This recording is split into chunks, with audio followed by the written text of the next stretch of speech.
Happy Tuesday, everyone, and welcome to WCNC Plus's Live Weather Impact Show. I'm meteorologist Brittany Van Voorhees. Chief Meteorologist Brad Panovich will be back tomorrow, so no worries. But we have a lot of weather to talk about. So truthfully, let's get right into the forecast. Today has been a devastating day in the world of weather as Hurricane Melissa made landfall just before 1 o'clock in Jamaica as a Category 5 hurricane. Maximum sustained wind at the time of landfall, 185 miles an hour with minimum pressure of 892. Now, I'm going to get into some of these numbers. Of course, we'll talk more about this coming up with Tim Buckley, but Melissa, not only the strongest storm to ever impact Jamaica since record keeping began in the 1850s, but it is the strongest storm to ever make landfall. In fact, the record for strongest winds is 190 miles per hour from Allen back in 1980, but that storm never actually made landfall. So strongest storm to make landfall. It also is tied for number 2 in the highest winds, tied for number 3 with the lowest pressure. And remember, high winds and low pressure are 2 indicators of a strong hurricane.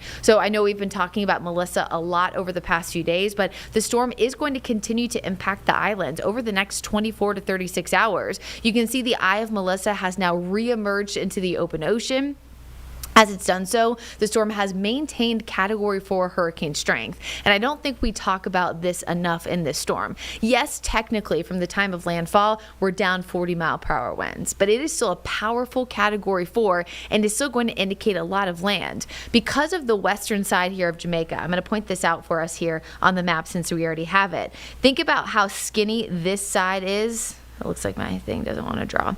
Okay, so think about how skinny the western side of the island is compared to the eastern side. So because it makes landfall on the western side, not only did it spend less time over land, which means it had less time to weaken as it moved over that land, because the drag of the land typically allows for a storm to weaken, and it spends time over land versus water, which means no warm water to sustain it.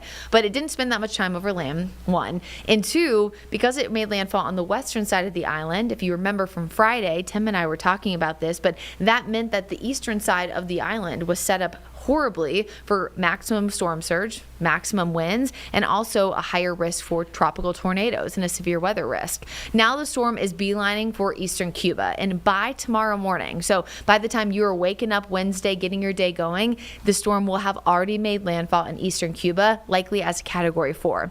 From there, by tomorrow afternoon, it's heading toward the Bahamas. Now, right now, it looks like the storm will be just west of Turks and Caicos, but I just want us to keep a few things in mind, and this is not I guess it's not a doom scroll because you guys, I guess, may be watching on your phone, but probably at home. This is not as scary. We want to just tell you all the horrible things about Melissa. It's just the reality of what's happening. At this point, there's nothing that we can do to help the people here in these islands. We only can do what we can now on the back end and offer support if at all possible. But these areas, 1, are very tourism driven. Right? 2, a lot of them have very poverty-stricken areas, if not the entire country. And so they rely on this tourism. It's already harder than normal for them to evacuate if those options even exist. But think about somewhere like Myrtle Beach, South Carolina. I use this example a lot during the newscast. I'm not trying to imply at all that it's easy for people to evacuate. But think, if you have the means, you're going west, you're in Tennessee, Kentucky, the western North Carolina mountains, in Ohio, Missouri, wherever your friends and family live, that you're able to do so. If you're on an island like Jamaica or even the Bahamas or even eastern Cuba, I guess they have more places to go, but you don't really have a lot of options in terms of where to go. And if you've seen the satellite images like you just saw of Melissa, the storm encompassed the entire island, not just where the storm made landfall. So this is devastating, catastrophic. The latest update I saw recently was about 250,000 people without power from JPS, which is their energy server, but likely that number goes up. The island has just under 3 million people who live there. We're probably going to see more numbers go up, of course, in terms of power outages. And some of these smaller areas could be isolated for days, if not weeks, if not months, if not years. If you think back to 2017 with Hurricane Maria, when it made landfall in Puerto Rico, some of that infrastructure damage from that storm almost 10 years ago still exists today. And because Puerto Rico is a U.S. territory, they have a lot of options because of the U.S. government that even some of these places, let's say like Jamaica, don't even have. So that's so to say that we really want to make sure people understand the magnitude of this storm. It's not just about how strong it was, winds, pressure, the fact that it's abnormal to see strong storms like this at the end of the year or at the end of hurricane season, but it is also going to be devastating for not just one area, but multiple areas. By the time we're at the end of this week, we're going to be looking at the storm heading toward Bermuda, and then eventually it's out to sea as a post-tropical cyclone. There is a small chance that it could clip eastern parts of maritime Canada by the end of this week, but by then it'll be well out to sea, and as a post-tropical cyclone could eventually impact the UK. So winds obviously going to be a big issue here because that's what brings down a lot of the infrastructure. These areas have already seen tons of rain, an additional 15 to 20, 25, not only for Jamaica, but for eastern Cuba, and then eventually the islands as the storm continues to head northeast. I mentioned this a second ago, but Melissa is one of the strongest Category 5 hurricanes to ever occur this late in the season. The only ones stronger later was Halloween back in 1961. We had Hurricane Hattie and an unnamed storm from 1932. So again, it's very, very abnormal to see a storm of this magnitude this late in hurricane season. Normally, it's about Hurricane Michael timeframe, which is about October 10th, that we kind of see a lot of that cutoff so in the year so far. So we have a lot to talk about locally, of course, as well. Starting to see a nice little break of rain right now. We'll stay drizzly, we'll stay cloudy, we'll stay chilly over the next few hours with more areas of light rain returning Wednesday morning. Rainfall totals so far today, most spots, let's say generally around 1/4 of an inch. That's on top of yesterday, at least in Charlotte. We saw an inch and change, which comes out to about 1.5 inches for the last 2 days. Definitely need it. Is it causing a flooding risk? The good news is no. But how much more could we see? Well, about another 1/2 inch to 1 inch possible for most of the Piedmont. The mountains could see a higher chance of rain and rainfall accumulation because of tomorrow. And so we're going to take a closer look at that future cast. So here's the drier conditions now. There's 7 o'clock. Areas of light rain returning. Now, we saw a lot of light rain yesterday, but I think the heaviest we'll see with this entire event comes in Wednesday night. Here's 4 o'clock. There's those areas of rain, mainly up toward the mountains west of 77. Notice it starts to get heavier by the time our newscast starts, so 4, 5, 6 o'clock. And of course, we'll be here on Live Weather Impact at 6:30.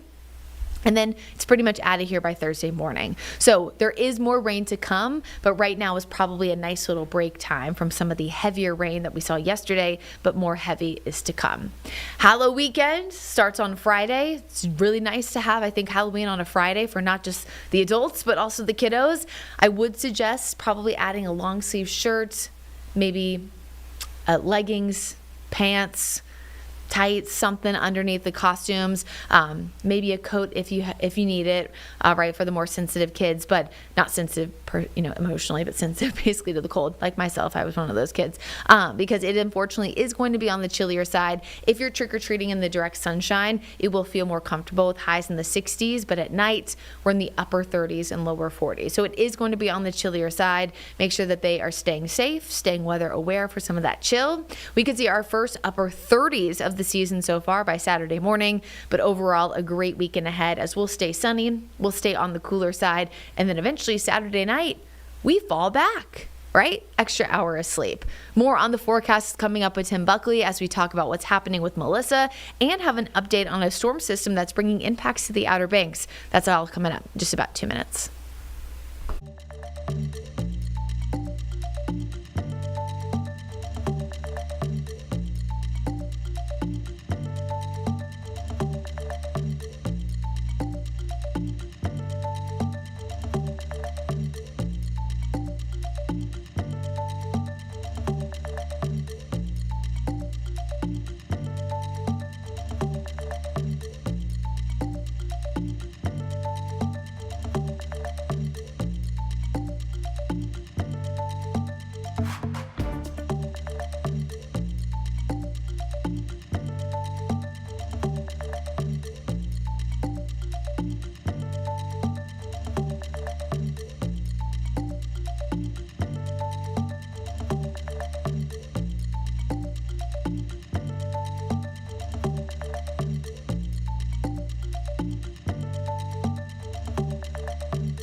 Welcome back, everyone. Hello, hello. It's nice to see you. Here we are with a special guest yet again, back for an encore. We have Sam Walker from the Outer Banks, Sam Walker, obxnews.com. Sam, we have you on when things are going badly, and it seems like today things are going badly in the Outer Banks. Can you let our folks in the Piedmont know what's been going on out there? Because it seems like it might have caught some folks by surprise. Yeah, I think it did catch some folks by surprise, and sometimes this happens with these unnamed systems that we get, that if it doesn't get a name, it doesn't seem to get the hype outside those of us who really watch these things closely. But this is kind of typical fall and winter type weather for the Outer Banks when we get these coastal lows that develop, and we got one. It started honking last night with the wind and the rain, and the waves kicked up, and they really kicked up. And unfortunately, the waves kicked up in a big way on Hatteras Island, as they have been doing really since about the 1st of August, and really started getting heightened by Aaron back in late August. And we've had more house collapses. We've had a total of 5 so far today in Buxton, in the area just north of the Cape Hatteras Lighthouse. These were all houses that were unoccupied. Had been for some time, although the latest house, the last one that collapsed about 2 hours ago, actually, they had renters in there right up until the evacuation order was issued for Hurricane Aaron back in August. That shows you how dynamic the situation has been there in Hatteras, in Buxton alone. And of course, Highway 12 is covered in sand and water again in the usual spots, and some spots we haven't seen in a while. Up on the north end, that's Pea Island. You see that on the screen right now. That's the Pea Island area, the canal zone as it's called, which shows, they've gotten a lot of sand back up there, but unfortunately not enough in time for sunset tonight, and they're not going to reopen it tonight. So Highway 12 is closed south of Argon Inlet down to Rodanthe. You can see there in those images we've got as well of some of the sand and water that has been covering the road pretty much off and on all day. Since about 9 o'clock this morning is when we started seeing the overwash, and it's just lasted right on through high tide around noon and into the afternoon and evening hours. You go down farther south into the village of Avon. That's somewhere we haven't seen overwash in almost 3 years, in fact. There was a beach nourishment project there in 2022 that had helped widen the beach and helped absorb a lot of this wave energy, helped build up some dunes, and unfortunately that has caused problems there. We've got some water that's covering Highway 12 in the Kennekeet Shores area, and then of course we go down to Buxton where we talked about the house collapses. There was some overwash there, in fact enough overwash going into the village of Buxton that has pretty much caused them to have to shut the road down so they could move that water and sand out of there. But it has reopened. But you can't get on Hatteras, you can't get on Ocracoke right now because the ferries haven't been running. They pretty much haven't been running since last night because of the strong winds that came out of this low pressure system.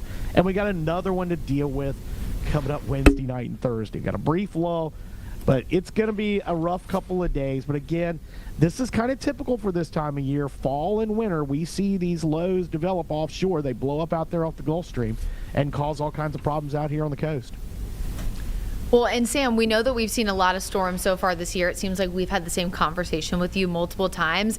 Do you feel, especially like a place like Avon, you said hadn't really been impacted by the overwash in 3 years. Do you feel like it's getting worse? Is this year abnormal? Like, kind of how does that impact you guys too? It has been a little abnormal considering what we've had the last couple of years. I think we've kind of gotten lucky, in fact, where we haven't had these nor'easters. We haven't had these coastal lows on a frequent basis. We have them, but not this rapid fire where it's almost like every other week. We had a beautiful week last week, right between the last one that we got the week before that spread it on up the coast towards New England. But really since the 1st of August, we've been in kind of this onshore flow where we've had, surf of 4 to 7 feet at times, just on an average beautiful day. It's still been kind of rough on the ocean front. That has just helped chew away some of the sand. And then, of course, the nor'easters that have been sending the 10 and 12-foot waves. And Aaron, you go back to it back in late August when we were talking 15 and 20-foot when we had the real, the 6 houses fell in one day right in this area. And that's that latest house I was talking about a moment ago, the one that's floating around right there now. That house had people in it. this third week of August. That's how fast this situation has happened there in Buxton. But yeah, it has been unusual, and it hasn't been. It's been unusual because it's been a few years since we've seen this, where we've had repeated nor'easters. But again, it's very typical out here. You know, we're coming up on the anniversary of 1991, the Halloween storm. Some people call it the perfect storm. That thing wiped out over 24 houses and 2 hotels all along the Outer Banks. And, of course, did what it did all up and down the East Coast. So, you know, it's not unusual that these unnamed storms kind of become hurricane-ish when some of the things they put out. And Sam, we always appreciate your perspective on this sort of thing. And I think just kind of the last question, one of the things that's really mind-boggling for us that don't live there, and we talked about this a few weeks ago when the last one came through, the big nor'easter, is just the fact that you just mentioned with that last home, a lot of these homes were rented this summer. A lot of us think that these have been abandoned for years or something. So there is kind of a rapid changing element rather than a long, slow progression. Is that something that people need to understand, is that this is actually changing pretty quickly? Yeah, and it's difficult for people to understand because, you know, we're in the social media era, and, you know, 20 years ago, people didn't see the beach on a regular basis unless they drove down here. You know, it wasn't something where you saw it every day looking on a webcam. This beach has rapidly changed over the last decade and a half, where there was an 8 to 12 foot protective dune that was built by hand back in the 1920s and then grew as time went on to protect it. There was 300 feet of beach. There's some spots it was up to 200 yards of beach in some of these places between the houses, the front row houses, the ones that have fallen over the last couple of weeks. That house we showed you just a moment ago, that house actually isn't an oceanfront house. It used to be on a side street and had a house beside it on the oceanfront. So that's how rapid this thing has evolved down in Buxton, especially over the last 10, 12 years, where we've lost dunes. We've had beach nourishment projects there. There's already been 2. There's a 3rd plan for next year that hopefully will stave this off. But unfortunately for those folks who have lost those houses, you know, those 24 houses, many of those were built, the ones that fell today were in the 90s. Some of those, I mean, one of the more recent ones was 1957. So this isn't new construction. These aren't the McMansions of 20-bedroom houses. These are little 2-bedroom, 3-bedroom salt boxes that were built 40, 50, 60, 70 years ago. And the beach is just gone now, and there's nothing to protect them from the waves. Sam Walker, Outer Banks News. You can find his stuff on Twitter, on X, whatever we call it, but also Sam Walker, OBXnews.com. We always appreciate your perspective, my friend. Thanks for joining us. Yeah, thanks, Glad Sam. to help out. Yep, of course. All right, be safe out there. Brittany, we got to get to Melissa now, because this has just been, you know, something out of a nightmare book. You know, we talk about storms being historic. I think sometimes we throw the word historic around, or other people do, pretty loosely. This is truly a hurricane that we haven't really seen before, in a couple of different ways. What have you been thinking as you've been watching all this stuff out of Jamaica today?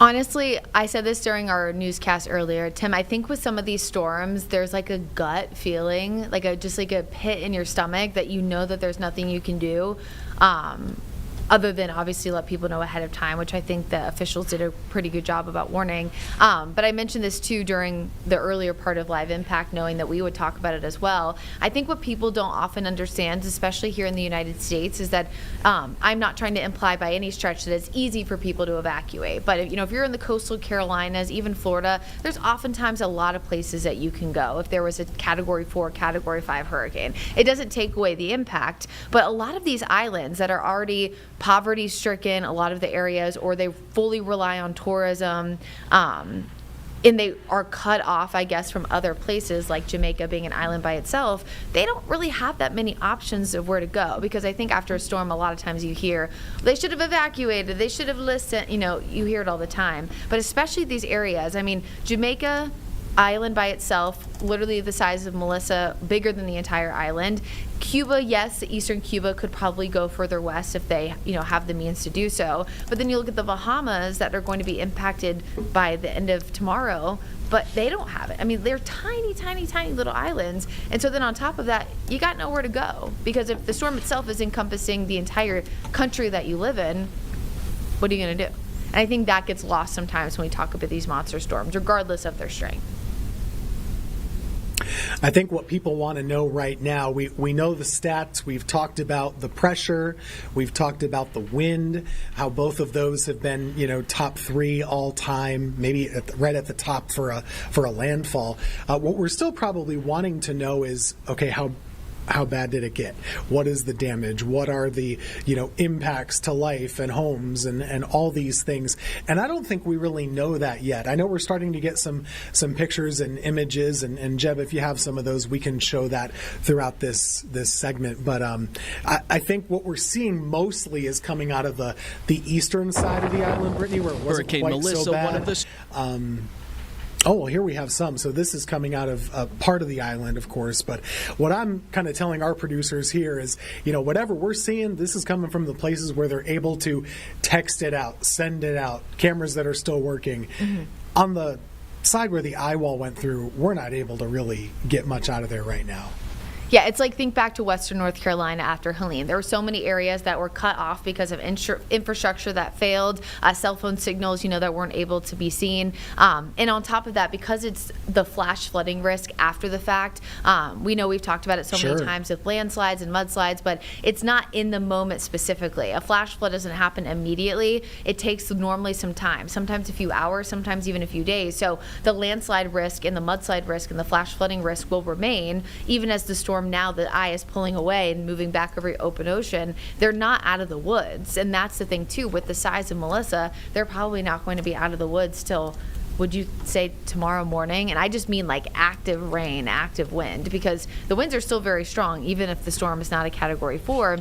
And so that would be like saying that Hickory was able to get pictures out with Helene, but you weren't able to get anything out of Asheville. The worst areas are oftentimes the ones that are cut off, like you mentioned. And then on top of that, when we look at sensor data, as the National Hurricane Center will do things later to make sure it wasn't stronger at landfall, or just to kind of confirm. A lot of the sensors, as soon as the storm makes landfall, the wind sensors go out, sometimes the gauges go out, and so we sometimes don't even know that until like months later. Sure. You're going to have communication outages, infrastructure outages, people that will be unfortunately trapped on, we know it's a mountainous island. And just for geography's sake, I'm going to zoom in on my graphics here so you can kind of see where we're talking about. It's always a geography lesson when we talk about a storm hitting a foreign country, but in this case, it really pivoted a little bit to the west. If the track was very consistent, the forecast path was very good, but if anything, there was a little nudging toward the west with this storm. So I think all of our concerns now are mostly focused basically on this half of the island, and so that would include Montego Bay, where there's so many resorts. You have Black River, of course, which I think was pretty close to where it made landfall. New River might have been or New Hope is what they called it, where it hit land officially. Negril is over here. I'm not sure how exactly to pronounce it, but there are a lot of resort towns over here. Sandals, I know, is over that way. We talked to some folks at News 2 who are staying there right now. But basically, that side of the island is what we don't know a lot about yet, other than, boy, is it got to be really bad.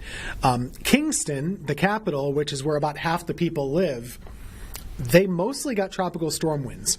So hopefully that'll mean that the airport is able to reopen in pretty good order once the water goes down. That'll be key to getting supplies in and out and things like that. So there's going to be a lot of need. There's going to be a lot of help. And I just don't know right now, if someone were to ask me, what are the biggest impacts? We know it's bad, but I just don't know what to tell them in terms of what the devastation is like yet. We'll probably need to wait until the next couple of days. Yeah, you make a good point about Kingston. Tropical storm force winds, probably really bad storm surge because they were on the eastern side of the storm. But you saw some of those pictures and videos where people were like, it doesn't look that bad. And it's like, well, you see the water looks insane, but yes, the winds and things like that, maybe the trees are they don't think of tropical storm force winds as being able to be classified with the Category 5, but that's nowhere near the storm a landfall. So storm surge on the eastern side. It's weird that, the surge is probably really bad, and the airport's surrounded by water on both sides, so that's not good. But kind of the weird thing about this is, as strong as the storm is, the hurricane force winds were so compact toward the center. So, Jamaica's 140 miles wide. The hurricane force winds were only on less than half of it. So that's really kind of remarkable that it was, so compact like this. And as it goes farther north, it'll probably expand outward and that wind field will get bigger, which is what we're familiar with a lot more up in North Carolina. Yeah, I would imagine too, because the storm rapidly intensified and it went from like a tropical storm, basically less than 2 days ago, it probably didn't have as much time as it could have to grow the wind field, even though the compactness, of the storm remained. But if that had gotten more time over open ocean, it could have remained a Category 5, but it could have gone through multiple eye wall replacement cycles and then grown the wind field. So that definitely is like a small sliver of positivity, I guess, when it comes to where the storm made landfall. Well, and it picked up speed, too. So yesterday it was moving at about 2 miles per hour. Today, at one point, it was moving 8 to 9 miles per hour, which is still not that fast, but it's 4 times as fast. So if you consider this, if it hadn't picked up that speed, you would have had those eye wall conditions maybe instead of 4 hours, that would have been 16 hours. So there is a help in the forward motion. But gosh, it's going to be pretty bad, I think. So. And then, of course, we'll be keeping an eye on eastern Cuba overnight and then eventually the islands. Tim, thanks for being here for another great live weather impact show. And Brad, we'll see you back here, same time, same place tomorrow. Our thoughts and prayers, of course, are with the people of the islands being impacted.